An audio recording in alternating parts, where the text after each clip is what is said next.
कुनै समयमा नेपालको विद्युत सीमित ठाउँको प्रयोगको लागि मात्र उत्पादन गरिए तापनि आज नेपालको गाउँ-गाउँ पुगिसकेको छ र अझै कति त्यस्ता गाउँ पनि छन् जहाँ अझैसम्म पनि उज्यालो पुग्न सकेको छैन। सन् 1911 मे 22 का दिन आफूले बनाएको सिंहदरबार झिलिमिली पार्न राणा प्रधानमन्त्री चन्द्र शमशेरले स्वर्गीय राजा पृथ्वी वीर विक्रम शाहद्वारा उद्घाटन गराएका थिए।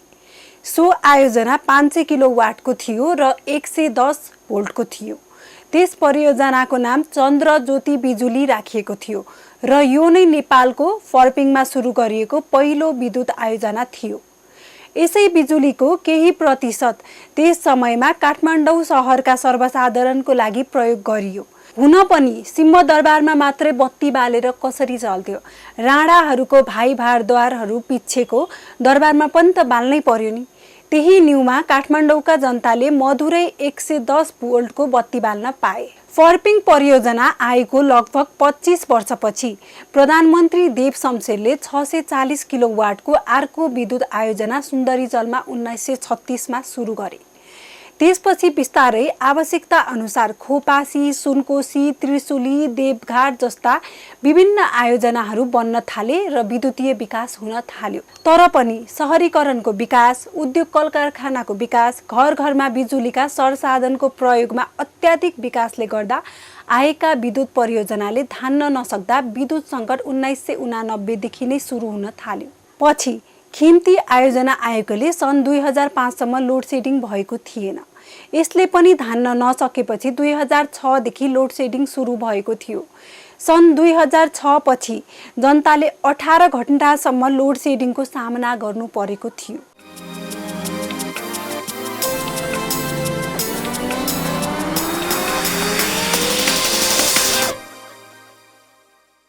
2018 मा कुलमान घिसिङ विद्युत प्राधिकरणको प्रमुख भएदेखि नै देशमा लोड सेडिङको अन्त्य भएको थियो।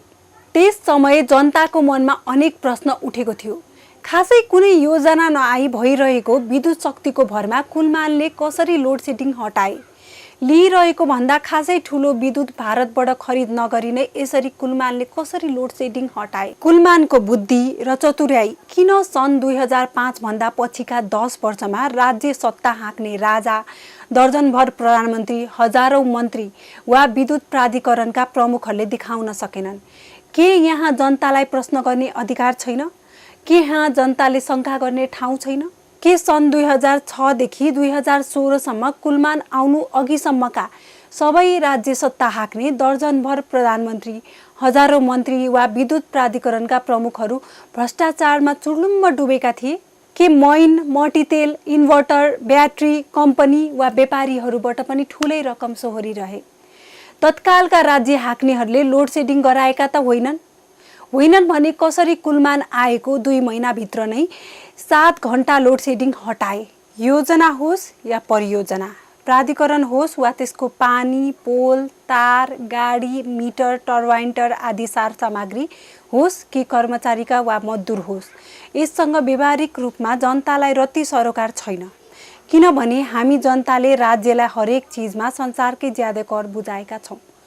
पोल गाडीको खर्च तिरेका छौँ, बत्ती जडानको खर्च तिरेका छौँ, तार जोडेको खर्च तिरेका छौँ, बत्ती बालेको शुल्क तिरेका छौँ, मिटर रिडिङको ज्याला तिरेकै छौँ, सरकार वा प्राधिकरणले लगाएको हरेक चार्जहरू तिरेकै छौँ। त्यति मात्र नभएर नयाँ पावर हाउस ल्याउने न्युमा सरकारले अन्य वस्तुमा लगाएको कर समेत नबोली तिरेका छौँ।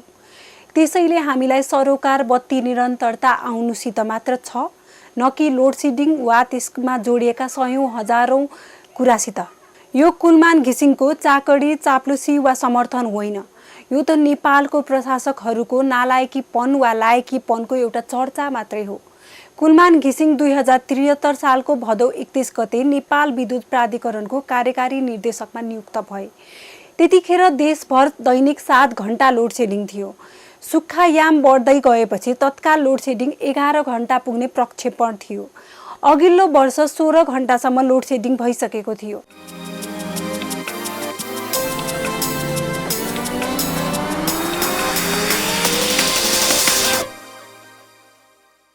नयाँ कुनै आयोजनाले बत्ती उत्पादन गर्न नथालेको अवस्था हेरेर त्यसकै अनुमान गरेर 18 घण्टासम्म लोडसेडिङ हुने हल्ला बजारमा आइरहेको थियो। कुलमान घिसिङ नियुक्त भएको 2 महिनामै राजधानीबाट लोडसेडिङ हटेको थियो। क्रमशः ठुला सहर हुँदै अर्को वर्षको वर्षासम्ममा लोडसेडिङ पुरै देशबाट हटेको थियो। 10-10 वर्ष राजाको होस् कि पार्टीको अनेकौं व्यक्तित्व नेतृत्वको समयमा कसैले लोडसेडिङ अन्त्य गर्न नसकेको अवस्था हेरिसकेको जनताले सिधा बुझ्ने कुरा एउटै थियो त्यस समयमा र आज पनि, कि कुलमान घिसिङकै कारण लोडसेडिङ अन्त्य भएको हो। तर यसको निष्कर्षमा पुग्न अन्य केही तथ्याङ्क पनि आवश्यक पर्छ। कुलमान घिसिङ बाहेक अरू कोही भएको भए अन्त्य नै हुँदैन थियो भन्ने निष्कर्ष निकाल्न सायद कुनै पनि तथ्याङ्क पर्याप्त हुँदैन। आर्थिक वर्ष 2072-73 मा प्राधिकरण 9 अर्ब सञ्चित घाटामा थियो। प्राधिकरणले 2073-74 मा 1.5 अर्ब थियो भने 2074-75 मा 3 अर्ब। त्यस लगतै 2075-76 मा 10 अर्ब नाफा गर्यो। आर्थिक वर्ष 2076-77 को लेखा परीक्षण प्रतिवेदन आउने बेला भएको छैन। तर आन्तरिक लेखा परीक्षणको विवरण अनुसार 11 अर्ब नाफा भएको छ। लोडसेडिङ हटाउन विद्युतको आपूर्ति बढाएर मात्र हुँदैन, मागसँग सन्तुलन हुने आपूर्ति पनि दिन सक्नुपर्छ।